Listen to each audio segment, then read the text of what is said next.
BFM Patrimoine, l'émission 100% placement sur BFM Business.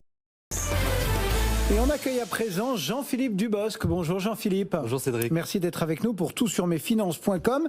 Et vous avez lu un rapport de la Cour des comptes qui a été publié tout récemment, oui, et qui montre un truc assez hallucinant. Une nouvelle retraite sur 6 versée comporte une erreur. Oui, oui.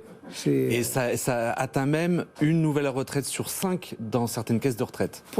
Ce qui est énorme. Et le problème, c'est que c'est un phénomène qui empire d'année en année, puisque la Cour des comptes, l'année dernière... Comment ? On ne sait plus compter ? Non, mais c'est vrai que l'année dernière, en fait, il y avait une nouvelle retraite sur 7 qui comportait une erreur de calcul. Donc c'est vrai que le phénomène empire. Il y a le seul point positif, c'est qu'en fait le manque à gagner, parce que malheureusement en fait les erreurs se font aux 2/3 au détriment des retraités, hein, forcément.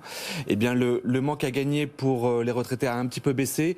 En 2019, il y avait plus de la moitié des erreurs qui équivalaient à 139 € de manque à gagner par an. Maintenant, on est passé à que la moitié, en fait, c'est plus de 113 € par an. Mais ceci dit, la Cour des comptes montre des exemples où c'est quand même 1 000 € par an de manque à gagner, en sachant que, comme vous savez, on a le record mondial de la durée de retraite, puisque les Français passent en moyenne plus de 25 ans de leur vie à la retraite. Si vous avez un manque à gagner de 1 000 € par an et que vous êtes à la retraite pendant 25 ans, ça fait 25 000 €. Donc c'est pas rien, a fortiori quand on est retraité. D'abord, pourquoi ça existe et pourquoi ça augmente ? Pourquoi les caisses ont de plus en plus de mal à faire les comptes, quoi ? C'est vrai que ça peut être super étonnant, d'autant que, comme vous le savez, depuis mars 2019, il y a la possibilité maintenant de faire sa demande de retraite en ligne et en une seule fois. Jusqu'à présent, en fait, il fallait faire une demande papier et dans chacune des caisses dans laquelle vous étiez affilié ou vous aviez été affilié dans votre carrière. Là, maintenant, il n'y a qu'une seule demande et après, il y a toutes les informations qui sont transmises aux caisses. Donc on pourrait se dire, c'est beaucoup plus moderne, ça va mieux fonctionner, il y aura moins d'erreurs. Et patatras, c'est pire. Alors pourquoi ? C'est parce que d'abord, Cédric, on a de moins en moins de parcours professionnel linéaire. C'est-à-dire qu'avant c'était simple, on était fonctionnaire toute sa vie, on était salarié toute sa vie. Maintenant, non seulement on change de plus en plus souvent d'entreprise, mais on change aussi de plus en plus souvent de statut professionnel. Vous commencez fonctionnaire, vous passez au privé, vous devenez salarié, puis vous décidez de vous mettre à votre compte, de lancer votre activité, et vous devenez indépendant. À chaque fois, vous changez de régime de statut professionnel, donc de caisse de retraite, avec des règles différentes, et en plus, les caisses ne communiquent pas très bien entre elles. Donc ça, c'est la première raison. La deuxième raison, c'est qu'en fait, il y a moins de contrôle. Pour faire des économies, la Cour des comptes a montré qu'il y a eu un allègement des procédures de contrôle. En 2019, il y avait 63% des demandes de retraite qui étaient contrôlées. En 2020, il n'y en a plus que 60%.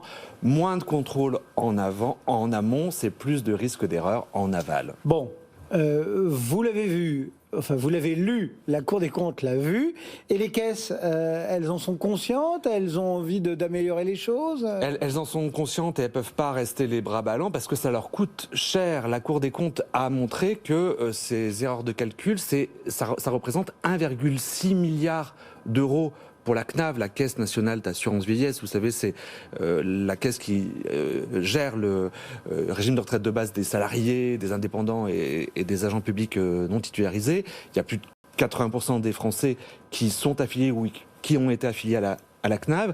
Et ces erreurs, ça va lui coûter 1,6 milliard € pour 2020. C'était 1,1 milliard € en 2019. Elle ne peut pas rester les bras ballants.